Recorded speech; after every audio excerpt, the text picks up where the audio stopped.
Alternativa Sonora.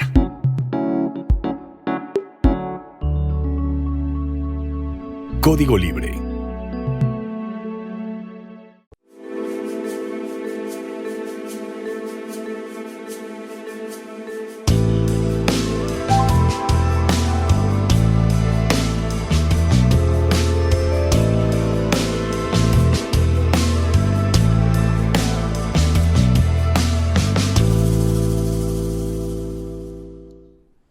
¿Qué tal, amigos de Código Libre? Bienvenidos a una emisión más de Resiliencia en Línea. Gracias por acompañarnos. Como saben ustedes, desde hace un tiempo hacemos el programa solos para no comprometer a nadie con nuestros puntos de vista, y les agradecemos que nos pueden estar viendo. Me gustaría estar mandando saludos a los amigos que nos puedan estar viendo, pero vamos a tomar nota de ellos para que no se nos escape alguno. En la semana me encontré a un buen amigo, Ferrer, así que le mando saludos allá en Ayotlán, a ver si algún día lo visitamos. A Matilde Pérez Bravo y bueno, otros amigos más que nos acompañan semana a semana. Gracias, como siempre. Hoy tenemos dos temas. Es difícil estar generando un post, un flyer donde resumamos los temas que vamos a hablar. Esta vez encabezamos el promocional con dos títulos, pero vamos a ver si son dos o si son más. Por un lado, el pretendido golpe de Estado de parte del Poder Judicial en México en contra del gobierno federal, ya saliente y entrante, el anterior y el nuevo, con sus actitudes de boicot hacia la reforma judicial. Vamos a estar platicando de ello. Al respecto también, por cierto, el mero jefe de todos ellos tal parece que es Ricardo Salinas Pliego, porque es el que les truena los dedos para que no se le cobren los impuestos. Hoy tenían una reunión para estar viendo si pagan o no impuestos, si paga él o no sus impuestos, que ascienden a poco más de 65 mil millones de pesos mexicanos, 65 mil millones de pesos, que por darnos una idea, en el 2019 era el presupuesto para el estado de Michoacán. Imagínense todo lo que debe, 65 mil millones de pesos. Pero resulta que este señor Ricardo Salinas Pliego metió un recurso ayer, y entonces eso mete a la congeladora otra vez, por lo menos un mes más, este asunto de si paga o no impuestos, y así va ganando tiempo. Todo este asunto en algún momento se manejó con jueces, como dicen, de circuito. Ahora ya estamos muy enterados de esto del juez de circuito, y llegó hasta la última instancia el Poder Judicial con los ministros, y resulta que con ellos también les está dando largas. Sabemos también que hay ministros a modo para él, para estar alargando todo este asunto. Pero ya hay ministras que se oponen a que sigan estas prácticas de parte de Ricardo Salinas Pliego, y también de parte de Ricardo Salinas Pliego metió un recurso para que estas ministras no estén en la sesión donde se tenga que votar si paga o no impuestos. Y bueno, mientras tanto ayer ganó un recurso y esto se va un mes más. Increíble que una persona tenga así ahora el Poder Judicial para que no pague impuestos. Increíble que lleguen a esta instancia, y cuando el grueso de los mexicanos pagamos nuestros impuestos vía nómina, por ejemplo, no se diga los que recibimos un salario mensual, de ahí ya se nos descuenta un buen trancazo de impuestos, y este señor no paga sus impuestos simplemente porque no se le pega la gana. Increíble, entonces, que esto llegue a la Suprema Corte de Justicia y que incluso ellos, digamos, le hagan los mandados. Esperemos que esto termine en algún momento. Esto como un paréntesis para empezar. Ese es uno de los temas, el eventual instrumentación de un posible golpe de Estado en México. No creemos que, al menos yo no creo que llegue tanto, pero así quisimos titular el programa para reflexionar al respecto de la actitud, eso sí, de boicot de la Suprema Corte de Justicia. Al menos 8 ministros, porque ya también con todo este discurso público que se dio en estos últimos meses con la reforma judicial de estas últimas semanas, se puede decir por semanas porque han pasado semanas, han pasado días de todo esto, algo bueno de todo esto es que México está hablando de estos temas que antes no se hablaba. Y no se hablaba de los ministros y no se hablaba de sus actitudes, y ellos muy cómodos en sus oficinas, votando, y no nos enteramos los mexicanos. Ahora sabemos muy bien quiénes son cada uno de ellos, quiénes son de oposición hablando de derecha, de izquierda. Desde luego cada uno de nosotros simpatizamos con una u otra posición, pero ya conocemos sus rostros, ya conocemos sus nombres, sus posiciones políticas, porque si bien son ministros del Poder Judicial, no dejan de ser entes políticos a fin de cuentas. Todo el mundo somos entes políticos, tenemos posiciones políticas, y ahora conocemos muy bien las posiciones políticas de cada uno de estos ministros. 8 son los que se oponen a esta reforma judicial y son 8 los que están boicoteando desde el gobierno pasado y al actual todas las medidas posibles, digamos, pero el asunto es que se van quedando solos.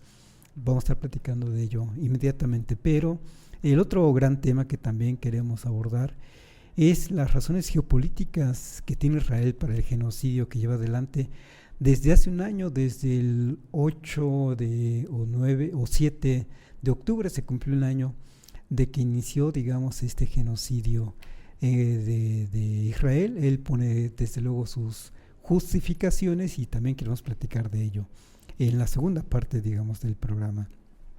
Compartí con ustedes estas impresiones, son puntos de vista, los compartimos con ustedes y ustedes deciden qué tanto creen o no de lo que yo les pueda platicar en particular. Y lo hago con mucho respeto, con mucho cariño también, con mucho cariño desde luego también como proyecto de comunicación de un movimiento, digamos, de izquierda, porque nos asumimos de izquierda, de todas estas impresiones, porque todas estas impresiones a fin de cuentas tienen una motivación, y la motivación sí es comunicar desde una posición de izquierda. Si hay que decirlo francamente, pues hay que decirlo así, no andar con medias tintas de si somos o no somos neutrales o no. Digamos, si tenemos una posición es de izquierda precisamente. Con todo respeto para los amigos, tengo muchos amigos que simpatizan con la derecha, y ese sentimiento de respeto que tengo hacia todos ellos, hacia todos ustedes, es con el fin de que podamos tener un diálogo abierto y respetuoso, y conforme tenemos un diálogo respetuoso podemos tener acercamientos, siempre podemos tener acercamientos para que prevalezca el diálogo y no la polarización como de repente pudiera estar pareciendo que sucede en México. La verdad es que sí hay discusiones fuertes, álgidas, como lo vimos con la reforma judicial en México, pero polarización en realidad no. En realidad México, yo diría que en esos puntos, después de la discusión y después de que se llegan a tomar ya las decisiones, México en general está tranquilo, está en paz. Cada bando, digamos, nos quedamos con nuestro coraje, y así ha sido todo el tiempo, desde que antes de que ganara López Obrador la presidencia de la República, cuando aparentemente ganó Peña Nieto, como haya sido que haya ganado, México sí tuvo momentos álgidos, pero finalmente se manejó institucionalmente la izquierda en ese momento y los mexicanos en ese momento. Cuando pasó el 2006 también México quedó enardecido, todo México, pero finalmente haya sido como haya sido, o como dice Felipe Calderón, haya sido como haya sido, finalmente aceptamos las reglas, digamos, nos gusten o no, legales o ilegales los comportamientos de estos actores sociales. Finalmente aceptamos un marco institucional, y es que si no aceptamos ese marco institucional, entonces sí ardería Roma, o como dicen aquí en este municipio, ardería el cerro. Me gustan mucho las frases locales, entonces encontré esta que me gustó mucho: ardería el cerro si no aceptamos las normas, si no aceptamos la institucionalidad de la vida de una república, la República Mexicana. Y tal parece que la Suprema Corte de Justicia de la Nación, estos 8 ministros en particular, 3 los ponemos en otro lugar, al menos estos 8 ministros pues quieren brincarse las normas de la propia Constitución, digamos, quieren estar al margen de la Constitución. de acuerdo con todo lo que hemos escuchado, el poder legislativo es al que le toca precisamente formular, renovar, cambiar, digamos, las leyes. La Constitución tiene ese poder, está facultado para ello según la misma Constitución. Y lo que tendría que hacer la Suprema Corte de Justicia de la Nación es entonces dar seguimiento y vigilar de que se cumpla la Constitución, pero no le toca al Poder Judicial meter mano a la Constitución o suponer que ellos mismos son la Constitución, y tal parece que es lo que está sucediendo. Ya sucedió un proceso electoral donde se votó por una mayoría calificada. Esa mayoría calificada tuvo ese poder para reformar a la Constitución. La reforma constitucional del Poder Judicial ya se dio, ya está decretado, ya es constitucional, vamos, y al Poder Judicial no le toca más que vigilar que se respete, digamos, la constitucionalidad de esas reformas, que se respete el debido ejecución de esa constitucionalidad, de esas reformas constitucionales, y no en sí meterle mano a la Constitución misma, digamos, ¿no?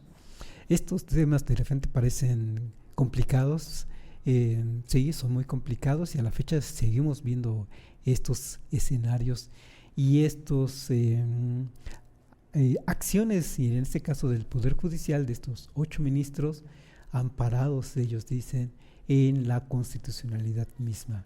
Vamos a ver cómo se resuelven estos hechos, pero en realidad se van quedando solos. La verdad es que estos 8 ministros, y ya no podemos decir que esto a Suprema Corte de Justicia, sino estos 8 ministros de 11 en total se están quedando solos, y vamos a estar platicando de ello, porque la misma corporativos de comunicación ya también están sacando la bandera de paz, al menos con el actual gobierno, no con el anterior, pero sí con el actual gobierno federal, con Claudia Sheinbaum. No quieren broncas, tal parece, sacan la bandera blanca, y así de a poco se van quedando solos. Hay un ex ministro de los años 90, Diego Valadez, del que ya comunicamos en algún momento, que a la fecha está cobrando una pensión por haber trabajado unos cuantos meses. Él mismo dice que ya no hay más que hacer, que lo que queda es que la Suprema Corte de Justicia, esos 8 ministros, acaten lo que se resolvió, ya conforme a todo lo que hemos visto, y que adelante, que ya la fiesta ya terminó. Otros dicen que la borrachera ya terminó y hay que trabajar para adelante. En fin, lo que vemos por ahora es un Poder Judicial que se sigue declarando en paro, un Poder Judicial que sigue, se dicen hace una semana, un par de semanas, que se reservan el derecho de revisar si es posible que ellos mismos revisen la constitucionalidad de estos cambios, de este decreto que ya se dio sobre el Poder Judicial, sobre estas reformas al Poder Judicial. Se niegan todavía, pero la verdad es que se van quedando solos por todo esto que estamos comentando. Tenemos entonces no solo a los ministros, estos 8 ministros, tenemos a jueces que han ordenado a diputados a no discutir la reforma, ya está decretado, vamos. Tuvimos a jueces que han ordenado al INE a no instrumentar, no implementar el proceso electoral para esa elección de nuevos jueces, ministros y magistrados. Ya no hay manera. El propio INE ya se quejó ante el Tribunal Electoral Federal para decirle, oigan, hay personas que se entrometen en nuestras facultades, no están en sus facultades y se entrometen en las nuestras para no hacer nuestro trabajo. Ahora, en este asunto, el Tribunal Electoral se va a tener que pronunciar al respecto, pero hay jueces federales que incluso ordenaron al INE a no implementar el proceso electoral. Es decir, jueces en este caso también entrometiéndose ante un caso que ya estaba consumado. Y lo que le queda a estos jueces, a estos magistrados y a estos ministros es entender que la República está reformándose, que está revolucionándose y que son los únicos que no están enterados al parecer y se están quedando al margen, digamos, de esta reforma, de estas reformas, de esta revolución, cuando bien podrían ser parte, ser dignamente parte de esta revolución. Se le están perdiendo, durante estos últimos 6 meses, durante estos últimos 6 años, al menos se esperaba que ellos desde su propio ámbito judicial saliera una iniciativa de reforma de ese poder judicial, y no salió. Se quedaron al margen y ahora pretenden quedarse al margen, pero evidenciándose ante toda la opinión pública, al menos de México, ante todo el pueblo de México, que los estamos viendo de frente, digamos, viendo cómo es que hacen sus berrinches, cómo es que hacen sus cosas, digamos, sus cosas que ellos dicen dentro del marco institucional, pero la verdad es que ante todos nosotros estamos viendo cómo es que simplemente están haciendo berrinche o están haciendo rabietas para no implementar una reforma que ya está en marcha y que se están quedando ahí en el camino y que seguirán quedando en el camino, porque también hay ministros que ya pronto van a salir. Desde este mismo diciembre de este 2024 ya empiezan a salir unos, otro en 2025 y así nos vamos a 2027, pues que lo hagan de manera digna, digamos. Incluso ya habíamos comentado que ellos mismos votaron para reducirse la edad de jubilación, para asegurarse la jubilación, digamos, una prestación de ellos mismos, que en ese mismo ámbito del poder judicial se reformaron esas normas internas para que se jubilen. Pues váyanse ya retírense, digamos, de manera digna. Digo, en el tiempo que les queda, que el trabajo sea digno, y el trabajo digno también incluye que también ya tomen el toro por los cuernos respecto a la deuda, por ejemplo, que tiene este señor que no quiere pagar su deuda. Pues de manera digna ya vamos. Y quédense, digamos, en los últimos meses, en los últimos años que les quedan a algunos ministros, pues hagan un trabajo decoroso, y así podrán finalmente irse tranquilos ante una opinión pública que dirá, bueno, protestaron conforme incluso lo que es esperado, que cualquier persona pueda manifestar su inconformidad, pero al fin de cuentas hicieron un trabajo digno. Es un llamado que le hacemos de parte de toda la sociedad. Compórtense, digamos, jovencitos, jóvenes. Me acuerdo de una frase que dijo precisamente Fox cuando asumió la presidencia de la República, cuando el PRI le da el poder del poder ejecutivo, en este caso al panismo, y estaban muy enardecidos los priistas en la Cámara de Diputados cuando iban a ponerle la banda presidencial a Vicente Fox hace 24 años, imagínense. Y estaban gritando no sé qué cosas respecto de su propia figura política, hablando de los priistas. Estaban muy enardecidos, estaban vitoreando cosas entre ellos, para ellos mismos, de frente al nuevo presidente de oposición, en ese momento Vicente Fox. Y le dice Vicente Fox a todos ellos: bien, jóvenes, ya tranquilos, compórtense. Ahora sí le vamos a decir también a la Suprema Corte de Justicia de la Nación: ya tranquilos, ya serénense, pónganse a trabajar bien, digamos, ¿no? Ya levanten ese paro a todos ellos, les vamos a decir, ya levanten ese paro. La fiesta ya terminó, como dicen. Otros dicen la borrachera ya terminó, ya hay que ponerse a trabajar. Pero bueno, estamos viendo estas cosas, estamos viendo ese poder judicial que se opone, ese poder judicial que se constituye por ahora, en estos días, como poder de boicot en lo más que pueda, al presidente que ya salió, a la presidenta que ya está en turno, Claudia Sheinbaum. Está como poder de boicot a la propia revolución de la República misma.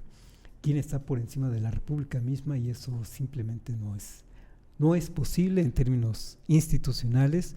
Es posible para ellos, incluso sería posible para ellos, como lo hemos estado viendo en otros casos, tantos casos en el mundo, en América Latina. En estos mismos momentos se está intentando implementar un golpe de Estado también contra el presidente de Colombia.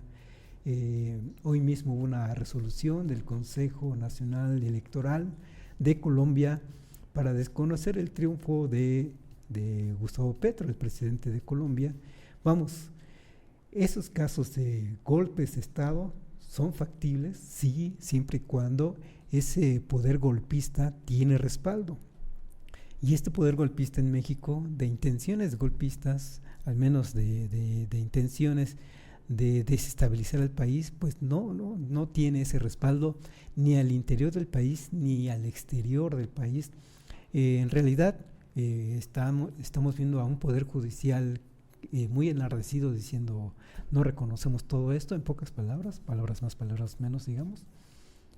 Están de frente a la nación, a la república, diciendo no reconocemos estas reformas, y al lado derecho, ¿quién está? Nadie, no están los partidos políticos de oposición.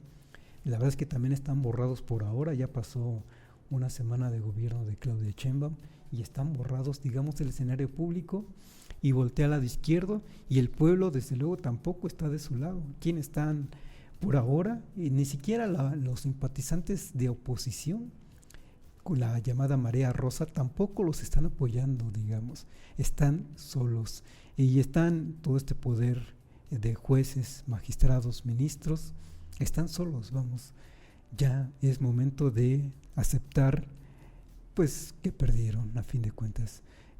Puede sonar grosero, digamos, para este poder judicial, pero a fin de cuentas están solos, y entonces ya es momento de ya aceptar que perdieron no una batalla, perdieron la posibilidad de instrumentar eventualmente un golpe de Estado. Lawfare es, digamos, la palabra cuando se emplea, y es que vamos a estar hablando en un momento más de geopolítica con el caso de Israel, pero de los asuntos que se emprendieron en una estrategia de geopolítica, y esto Estados Unidos lo sabe muy bien, que es una estratega esencial, digamos, de la geopolítica, con sus ideólogos, de los que podemos estar comentando algunos, pero pasaron de los golpes de Estado directos militares, apoyando a los golpes militares en América Latina, no se diga, a estar apoyando golpes blandos, digamos. Y una de las maneras de estar estableciendo golpes blandos sí es provocar la desestabilización social de los países que quieren boicotear, y también es a través de los poderes judiciales de esas instituciones, de esos países.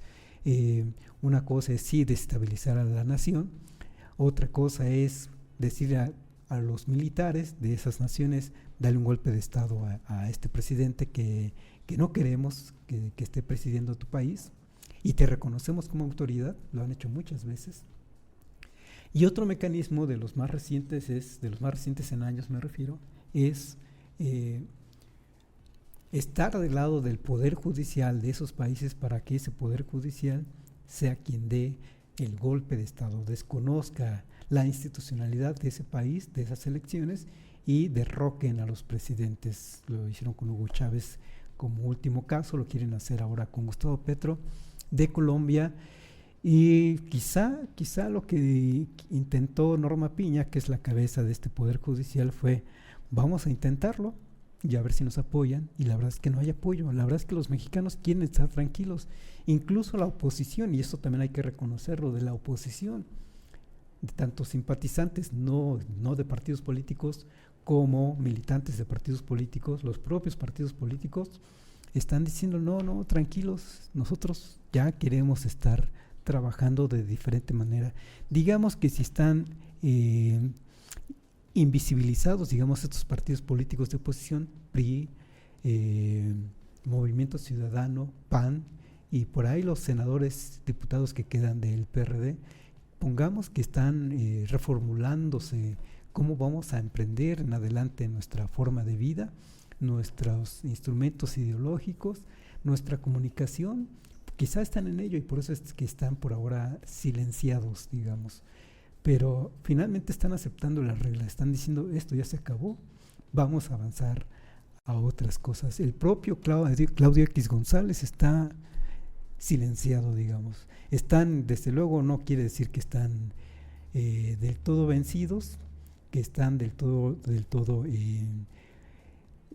finalmente ya con la intención de desaparecer de la escena pública, desde luego que no, están lejos de hacer eso, más bien yo creo que están reorganizándose, y en ese sentido este Poder Judicial está solo, y ya es momento de ya pasar a otra cosa, porque además, como lo estábamos comentando en un principio, la propia televisión corporativa, de la que ya conocemos todos, cuál es esa televisión corporativa, que siempre ha estado del lado de una ideología que no reconoce los derechos del grueso de los mexicanos, se está renovando y le dio las gracias a varios de sus comunicadores estelares, y dígase Jorge Castañeda, dígase Héctor Aguilar Camín, Denise Dresser, e incluso ahora sabemos, ahora que se va otro comunicador más, pero no porque lo despidan, sino porque tal parece que él mismo tomó la decisión no solo de salir de este medio de comunicación nacional, sino salir del país. Ciro Gómez Leiva, ahora que se va, le dicen, y él mismo, dicho por él mismo, no nos gustan las opiniones de esta senadora Lili Telles, que todo mundo la conocemos por su extravagancia. No nos gustan sus contenidos que comparte a través de esta plataforma. Y Ciro Gómez Leiva, que ya se va del canal y que ya se va del país, dice él mismo, pues dejé de oponerme, dejé de defender, digamos, la participación de esta senadora en este programa, y también le dan las gracias a Lili Telles. Vamos, si se fijan, entonces es una limpieza, no a profundidad, porque se quedan varios comunicadores más de oposición, y qué bueno que existe esa oposición, qué bueno que existan esos canales también como de comunicación de oposición, para que siga el debate, digamos. Si algo se dio en estos últimos 6 años es un gran debate público, en donde todo el mundo habla de política, todo el mundo, digamos, todo el mundo se echaba la mañanera. Sabemos que esa frase es muy pícara, digamos, sabemos el doble sentido que puede tener, pero esto de que nos echábamos la mañanera, incluido yo, pues habla de que teníamos esa intención de estar en el debate público. Y véanos en este canal mismo, en este espacio, no en este canal hay un gran contenido hay muchos contenidos de compañeros que hacen su gran esfuerzo de calidad, pero están comunicando otra cosa. Particularmente en este programa de Resiliencia en Línea, sí aceptamos esta invitación para estar dialogando sobre la agenda pública, y qué bueno que existen entonces diferentes formas de ver, formas de pensar. Lo importante es que nos estemos comunicando y que estemos reflexionando, y que sigamos nutriendo, oigan nada más, que sigamos nutriendo el debate público en este país. Y es que también parte de la riqueza de este debate público en el país es que sucede en todos los ámbitos y sucede en todas las escalas. Antes era en la escala nacional, con los medios de comunicación nacionales que solo comunicaban, que solo hablaban y no dejaban hablar. Y ahora tenemos una comunicación en todos los niveles, incluso este programa, por ejemplo, tiene, no sé, 200 vistas, muy poquitas, pero nos da mucho gusto esas vistas de 200 personas. Imagínense ustedes poder comunicar a estas 200 personas en promedio, digamos, cuando antes era imposible, ¿no? Una comunicación de 10 personitas, antes era difícil transmitir un mensaje, y si nos vamos de 200 en 200, hay desde luego comunicadores, youtubers que tienen ya 10,000, 100,000, y si lo multiplicamos, todo mundo, todo México está en el debate público, y eso es muy bueno para la República, digamos. Y entonces estos medios de comunicación corporativos se están renovando, sacan a Jorge Castañeda, a Héctor Aguilar, a Denise Dresser, Lili Telles, todos ellos férreos enemigos de la transformación del país. Ciro Gómez Leiva, no se diga que no se quedó con las ganas, y dijo de las barbaridades que ha dicho, y no es una persona tonta, sabe lo que dice. Lo último que escuché de él decir es que en México hay un genocidio, y ya lo hemos comentado. Calla el genocidio de Israel y dice que aquí en México hay un genocidio, cuando un genocidio es aquella acción llevada a cabo por una entidad, un Estado-nación, sobre otro pueblo, otra raza, que no la quieren no la quiere viva, nada más por el asunto de que lo odia racialmente, o lo odia culturalmente, o lo odia por su religión.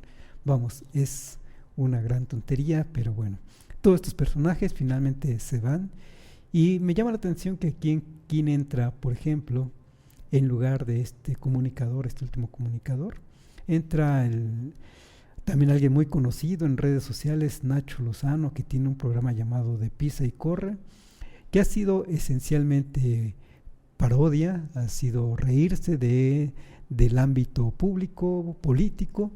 Lo hace con humor, aborda la agenda política, pero lo hace con humor, lo hace bien, tiene su gran éxito.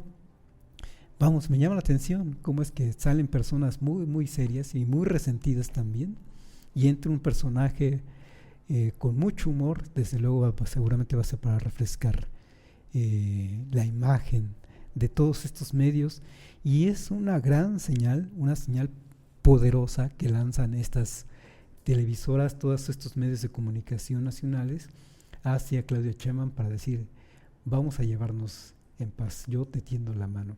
Y creo que también Claudia Sheinbaum se desmarca en ese sentido de López Obrador, porque en sus conferencias del pueblo, que así les llamó, así decidió llamarles, en sus conferencias no ha tenido el estilo de López Obrador en este sentido. No ha salido con la espada desenvainada para tirarle duro a las televisoras. Lo que hizo López Obrador en estos 6 años, me parece, es mi impresión, y la he escuchado también de otros comunicadores de izquierda, desde luego, es que no fue para confrontar, digamos, para atacar, digamos, porque todos estos comunicadores se sintieron atacados, decían que había una persecución hacia la prensa nacional desde el púlpito de la presidencia de la República. No es así. Lo que hizo López Obrador fue abrir el diálogo, ampliarlo lo más posible y contestarles, desde luego, a estos comunicadores que estaban acostumbrados a decir lo que pensaban sin recibir críticas y sin autocrítica. López Obrador lo que hizo fue responder mediante sus propios instrumentos, un solo instrumento, digamos, la mañanera, contra todos estos corporativos que todos los días, a toda hora, a veces era cosa de estar hablando 1 hora completa mal, desde luego, de este presidente.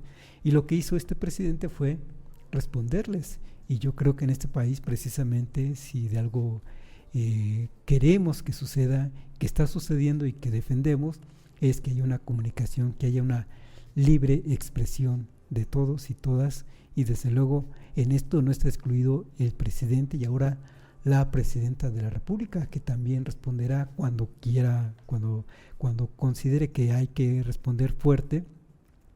Pero esta semana al menos no lo ha hecho, no ha hecho el encontrar un enemigo o el construir un enemigo, digamos, que un enemigo no es construir un enemigo para la presidenta, es construir un enemigo para el pueblo, digamos. La verdad es que lo entendió muy bien López Obrador, construir un enemigo para que la gente lo asuma como que hay que enfrentar ese enemigo. Esa es una estrategia, finalmente, una estrategia de comunicación, sí, también una estrategia de geopolítica también, a propósito de lo que vamos a platicar a continuación.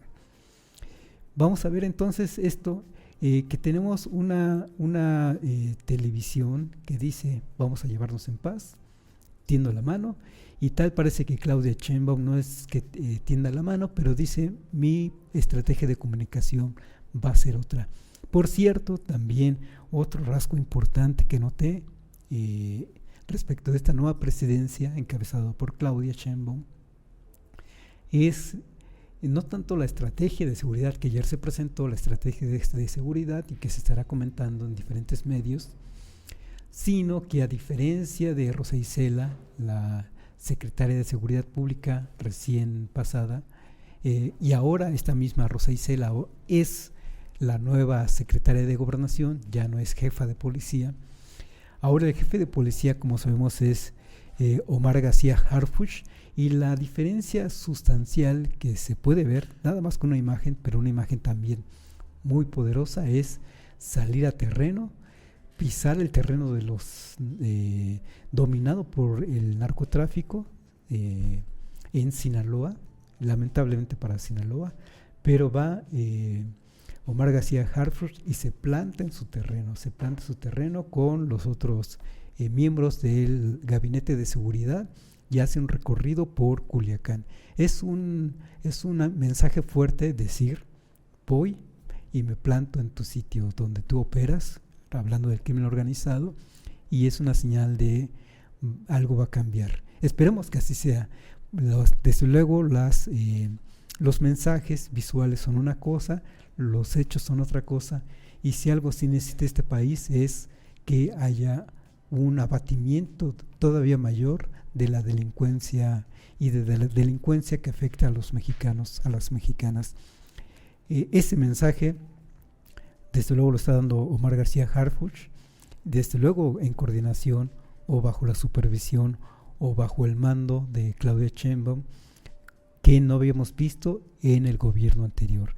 No habíamos visto un mensaje de me planto en tu territorio, donde te sientes muy cómodo hablando de la delincuencia organizada, y ha llegado el Estado mexicano, un Estado mexicano distinto, no un Estado mexicano, ha llegado un gobierno federal distinto, digamos. El Estado son muchas cosas más.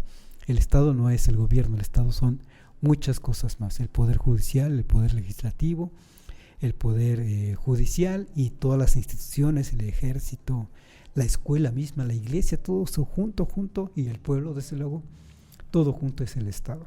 Entonces, corrijo, fue y se plantó en ese lugar el gobierno federal para decir las cosas van a cambiar, al menos en cuanto a mensaje, y esperemos que así suceda. Bueno, estamos un poquito más allá de la mitad del programa y déjenme ahora sí comentar el asunto de las razones que tiene el Estado de Israel, ahí sí el Estado de Israel, para el genocidio que lleva adelante primero con la Franja de Gaza y ahora se amplía hacia Líbano y Yemen y Siria y así donde pueda. Y a fin de cuentas démonos cuenta entonces que se está operando en Palestina, se está operando en Líbano, Yemen, Siria, con toda la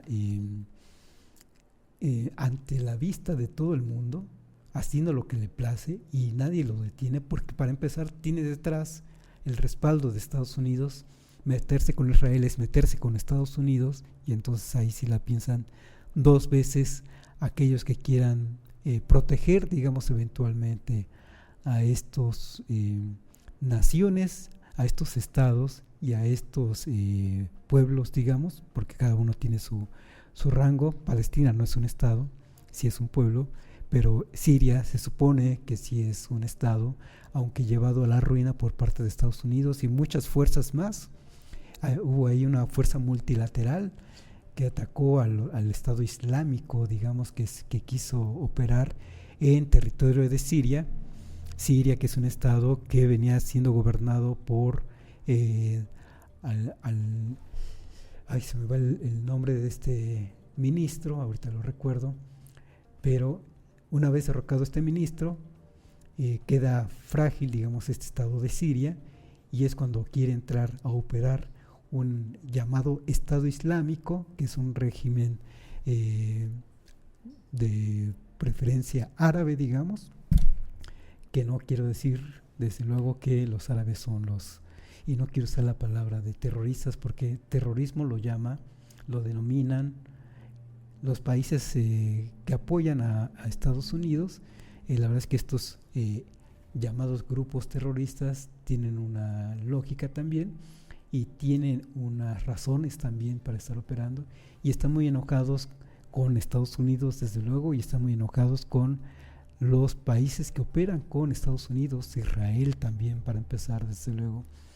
y estuvieron quisieron fundar un Estado Islámico, por eso el nombre de Estado Islámico, en donde llamaban a la unión de todos los países árabes, a la unión de este mundo árabe, de este Estado Islámico, y la verdad es que no pudieron. Hubo una fuerza multilateral que los combatió en territorio de Siria, y en esa fuerza multilateral, multinacional, también estuvo, por ejemplo, Rusia, también los estuvo combatiendo. Israel, no se diga desde luego, pero Israel, sin preguntarle nada, sin preguntarle a nadie, existe un Consejo de Seguridad en Naciones Unidas, en el cual se supone que se tienen que consultar ese tipo de acciones. Estados Unidos se lo ha brincado en algunos casos y Israel también se lo ha brincado en muchos de los casos, no se diga en el actual ataque hacia Palestina, hacia ahora Líbano. No, desde luego no lo está consultando con el Consejo de Seguridad de Naciones Unidas, y por cierto, Naciones Unidas está también invisibilizado. ¿Quién ha visto una resolución en contra de Israel de parte de estas Naciones Unidas, de parte de ese Consejo de Seguridad de Naciones Unidas? Pues nadie. La verdad es que Israel en ese sentido está haciendo lo que le place. Las razones geopolíticas, increíble de verdad, que durante la primera mitad del siglo XX hubo en Alemania, hubo teóricos de la geopolítica. Hay uno muy famoso, hay varios famosos de geopolítica, autores de geopolítica en el mundo. Todavía sigue habiendo autores de geopolítica en el mundo, pero en esa primera mitad del siglo XX, hasta que terminó la Guerra Mundial, ese ideólogo famoso es Karl Haushofer, alemán, que escribió postulados de geopolítica, los cuales retomó Hitler para su proyecto geopolítico de Alemania, una Alemania supremacista. Y ese proyecto supremacista, que sabemos llevó al genocidio de judíos en ese momento, lamentablemente, muy lamentablemente, y tampoco hay que olvidar ese genocidio. Pero lo increíble es que los judíos aprendieron rápidamente de esta ideología de geopolítica, instrumentó su propio proyecto de geopolítica, y ahora vean lo que está haciendo, muy lamentable para la historia de Israel, muy lamentable para la historia de la humanidad, que haya aprendido tan rápido y que esté siendo tan exitoso en su proyecto geopolítico. Y estos proyectos geopolíticos tienen unos postulados. Uno de los postulados, bueno, la primera, el principio, digamos, que lo dijo otro personaje, otro autor, se me van los nombres, Ratzel, retomando la teoría de la evolución de las especies. Todo el mundo conoce la teoría de la evolución de las especies, que dice que la especie más débil es absorbida, devorada por la especie más fuerte, digamos, o bien que las especies más débiles desaparecen de la faz de la Tierra, la evolución de las especies precisamente, ¿no? Y que el hombre mismo, según esa teoría de la evolución de las especies de Darwin, nos habla de cómo el hombre ha llegado a este punto, este tipo de hombre, digamos, que somos todas y todos, hombre, bueno, ya es complicado decir hombre, mujer, en ese sentido genérico, digamos, gracias a la evolución por sobre otro tipo de especies de primates, digamos, ¿no? Bueno, esta evolución de las especies de Darwin se retomó para una teoría de ratzeliana, se dice, en el cual se asume que el estado también, los estados débiles, son avasallados por otros estados más fuertes, o bien que un estado, para que prevalezca, debe de prevalecer sobre otros estados, así sea conquistándolos o así sea exterminándolos, digamos, porque si no, según esa teoría ratzeliana, los van a exterminar. Vamos, es ruin, digamos, este principio, pero es un principio geopolítico básico, elemental, de principios del siglo, de mediados del siglo, pero según parece a la fecha, porque a la fecha ya no hablamos de este principio ratzeliano. pero sí hablamos de un espacio vital en palabras o en términos de esta teoría alemana, de esta teoría que cultivó Haushofer, este teórico alemán. La palabra era el Lebensraum, pero a fin de cuentas en castellano, sano castellano, el espacio vital. Todas las naciones aparentemente tienen un espacio vital. Quizá México no lo alcanza a desarrollar porque no tiene propiamente un proyecto geopolítico, pero Estados Unidos vaya que tiene un proyecto geopolítico, y para Estados Unidos su espacio vital es toda América Latina. Y esto es algo muy viejo, desde 1823, que ya también creo que lo habíamos comentado, que uno de los presidentes de Estados Unidos, precisamente James Monroe, adoptó la doctrina Monroe, que dijo: América para los americanos, y aquel país europeo que quiera invadir territorio latinoamericano se está metiendo con los intereses de Estados Unidos. Para Estados Unidos ese espacio vital es toda América Latina. Y no se diga Cuba, por ejemplo, en donde Rusia en algún momento pretendió meter misiles atómicos en Cuba, y eso desde luego no le iba a permitir Estados Unidos porque es parte de su espacio vital. Rusia se quedó, digamos, con las ganas de tener misiles tan cerca de Estados Unidos. En cambio, Estados Unidos sí ha ido avanzando en sus bases militares alrededor de Rusia, y especialmente alrededor de su capital, de Moscú. Y a propósito, esto nos lleva a cuál es el espacio vital de Rusia y por qué decidió invadir a Ucrania, porque precisamente Ucrania es parte del espacio vital de Rusia. Vamos, ¿no? Toda potencia que se digna de serla y de tener un proyecto geopolítico sabe muy bien cuál es su espacio vital. México no.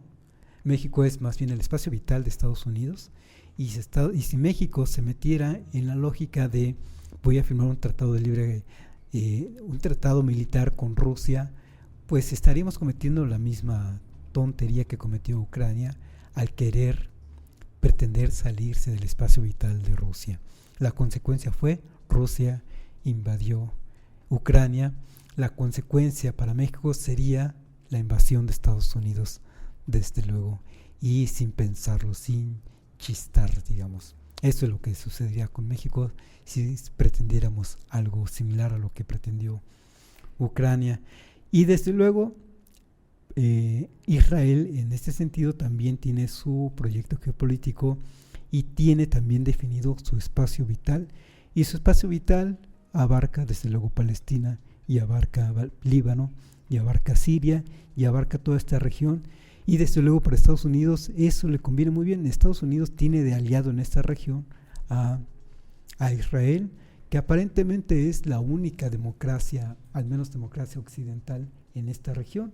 El resto de naciones, Estados-nación de esta región, no son de las usanzas, digamos, de las democracias occidentales. Y desde luego el único aliado en ese sentido es Israel para Estados Unidos. Estados Unidos, al defender los intereses de Israel, está defendiendo sus propios intereses, los intereses mismos de Estados Unidos, tratando de tener, si no controlados, sí debilitadas a todas estas naciones árabes de alrededor de Israel.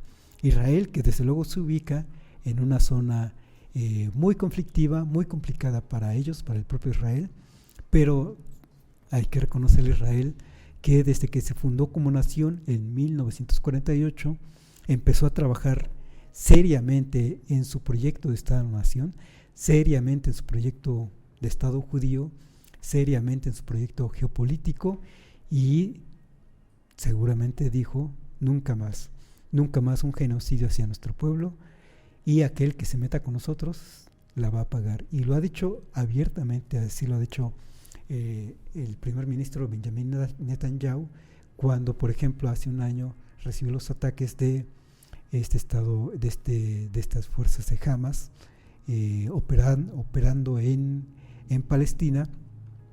Prometió Benjamin Netanyahu que iba a arrasar con todas estas fuerzas de Hamas, de Hezbollah, y todas aquellas fuerzas que ponen en peligro algo que en palabras de Rusia es que pone en peligro la existencia misma de ese Estado-nación. Rusia lo ha dicho, si Rusia se siente amenazada en su propia existencia, va a usar armas atómicas. No lo dijo así Israel, pero a fin de cuentas es la misma posición. Países entonces que manejan sus propios proyectos geopolíticos.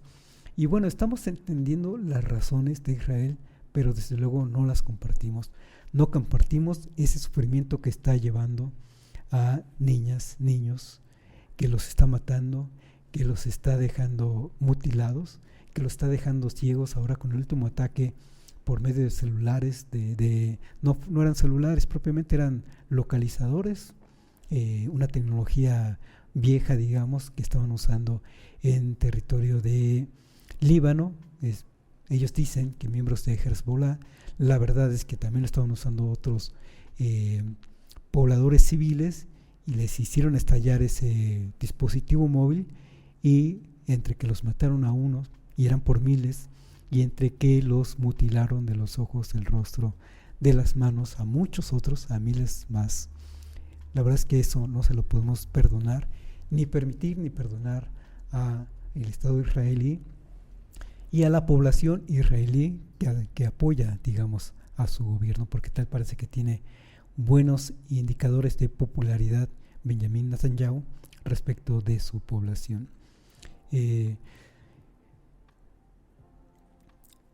Aprendió muy rápido, Israel aprendió muy rápido de lo paradójico aquí. Lo paradójico aprendió muy rápido de los propios proyectos geopolíticos, muchos de ellos, o de manera muy fuerte de ellos, de esos proyectos geopolíticos impulsados por los alemanes. Aprendió muy bien de su maestro, y aprendió y superó muy bien al maestro. Para tristeza de toda la humanidad, para tristeza del propio pueblo de Israel, aprendieron muy rápido y van a seguir con ese proyecto. Tal parece que van a seguir con ese proyecto. Quieren quedarse con esa región a costa del sufrimiento humano, a costa de la nación, de la humanidad misma. Es muy triste para la humanidad todo este genocidio que estamos viendo, y va a estar tranquilo Israel una vez que se haga de ese territorio. Difícilmente. Siempre lo que provoca la violencia es más violencia. Veremos otros pasajes, pero además esto no se acaba con el exterminio de los palestinos en esta región por parte de Israel, porque Israel mismo ha querido escalar el conflicto, se empieza a meter con los intereses de Irán, e Irán ya respondió, porque además Israel directamente atacó territorio de Irán, e Irán ya respondió en 2 ocasiones, una en abril, otra la semana pasada. Y esto de que tiene su domo de hierro y que está derrumbando todos los misiles lanzados por Irán, la verdad es que ha tirado los misiles que Irán ha querido que tire. O en otras palabras, Irán ha lanzado misiles sabiendo que Israel los va a detener. No es que esté tirando bombas a lo tonto, digamos, está midiendo las fuerzas de Israel, y además, según parece por imágenes que Israel no ha querido que se difundan, al menos de parte de su población, no fue uno, sino fueron muchos más los misiles que sí dieron blanco en territorio de Israel. Y también lo han dicho propios funcionarios públicos de Israel, que no tanto el famoso domo de hierro que presume Israel, tirando misiles que se les lanza, sino su infraestructura eléctrica sí está muy vulnerable, la infraestructura eléctrica de Israel, y conforme se ataquen ya instalaciones esenciales para Israel, se pueden meter en serios problemas.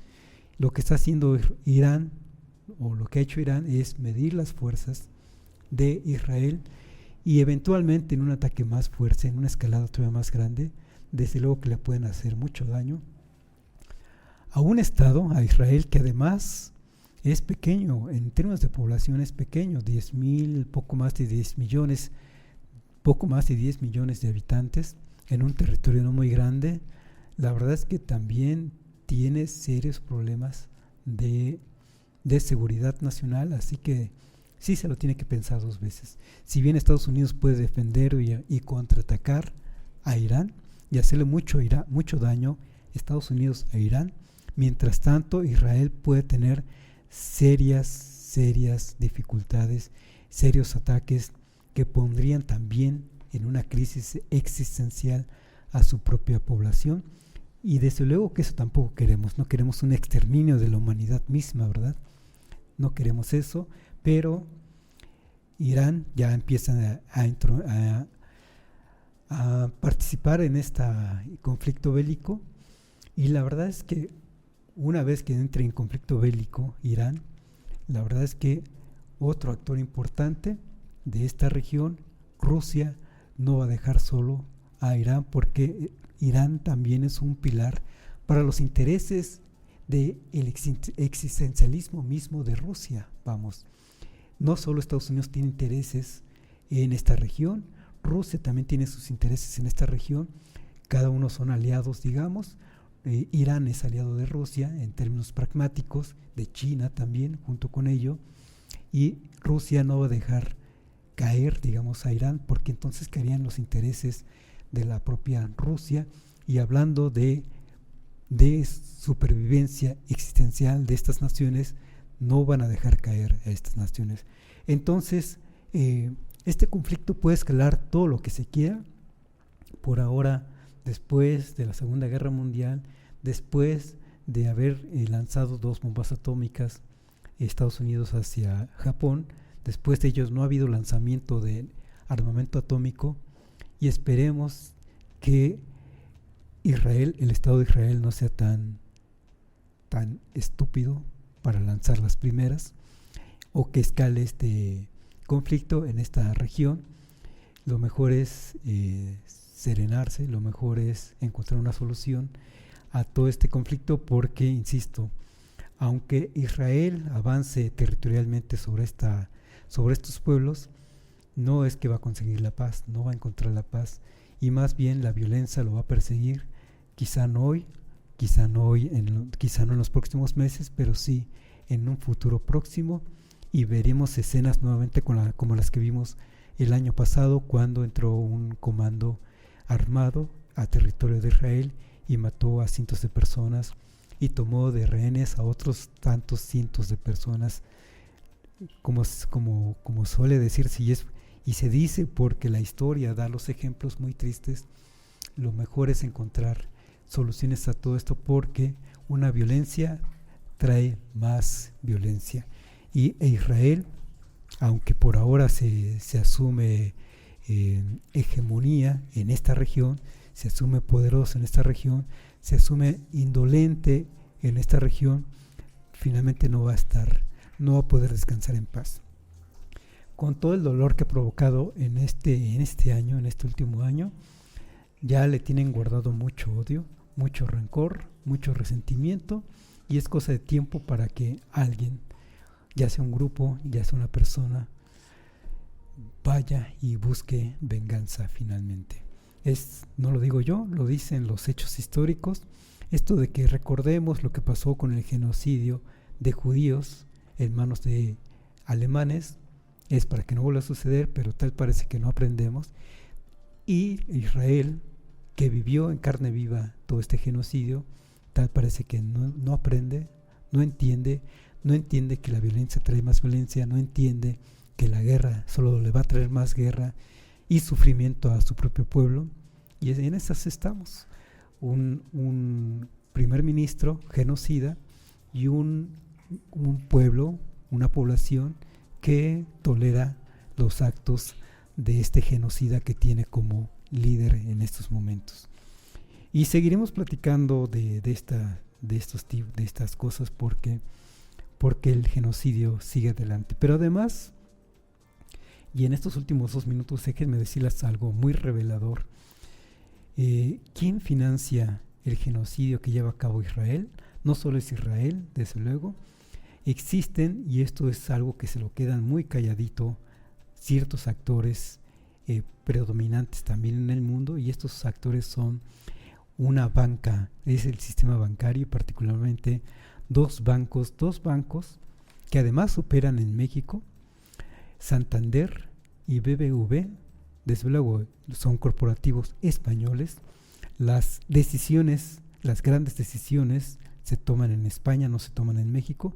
En México solo operan como intermediarios del Banco Central de México, pero Santander y Banco Bilbao Vizcaya están financiando a empresas que construyen armas que se envían a Israel.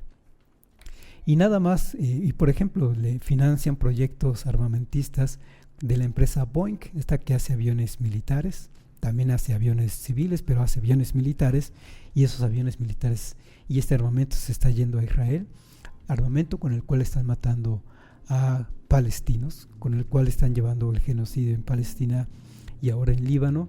Nada más Santander tiene metidos inversiones por 2.400 millones de dólares, y Banco Bilbao Vizcaya, o BBV como lo conocemos en México, tiene inversiones en 1.500 millones de dólares, 1.5 mil millones de dólares, y juntos suman unos 4.000 millones de dólares estos dos bancos en proyectos de desarrollo de armas que, insisto, están llegando a Israel para que Israel cometa su genocidio como le place. Y estos datos los da el centro DELAS, es un centro español que en esta semana que transcurre emitió un informe y estos datos los reveló. Es muy revelador que la cara del genocidio es de Israel, la da Israel, pero los que ponen dinero para este tipo de cosas son instituciones como estos dos bancos. También muy importante de tener en cuenta, imagínense ustedes que el dinero que metemos como ahorro en estos dos bancos, muy conocidos, muy exitosos en México, eventualmente se toma ese dinero y se invierte en este proyecto armamentista genocida en el mundo. Triste lo que pasa en el mundo, triste la realidad de este mundo, triste sobre todo si es que no tomamos conciencia de todo esto. Y bueno, con esto terminamos. Yo les agradezco mucho que nos hayan acompañado, como siempre les agradezco mucho porque siempre hay algo que comunicar. Aunque ha sido una semana tranquila para el nuevo gobierno de Claudia Sheinbaum en términos políticos, pues siempre salen cosas por comunicar, como lo que estamos comentando hoy, como lo que compartimos hoy respecto a estos dos temas. Digo tan tranquilo en términos políticos, no así tranquilo, por ejemplo, por estos huracanes que están pegando en territorio mexicano, que hay que tener mucho cuidado y hay que ser muy empáticos con nuestros connacionales que en estos momentos están tanto cuidándose de estas tormentas, estos ciclones que están teniendo lugar en las costas mexicanas. La verdad es que el problema con respecto al Poder Judicial poco a poco se va aplacando, digamos, porque están solos, como ya lo comentamos, este Poder Judicial respecto de las intenciones de boicot que están intentando, se va a solucionar. Y bueno, hay otros problemas más que tiene México y que esperemos que este nuevo gobierno los pueda resolver con todo el éxito posible. Gracias a todos y nos estaremos viendo la próxima. Gracias a Felipe, a Carla, a Gerardo. Nos vemos la próxima.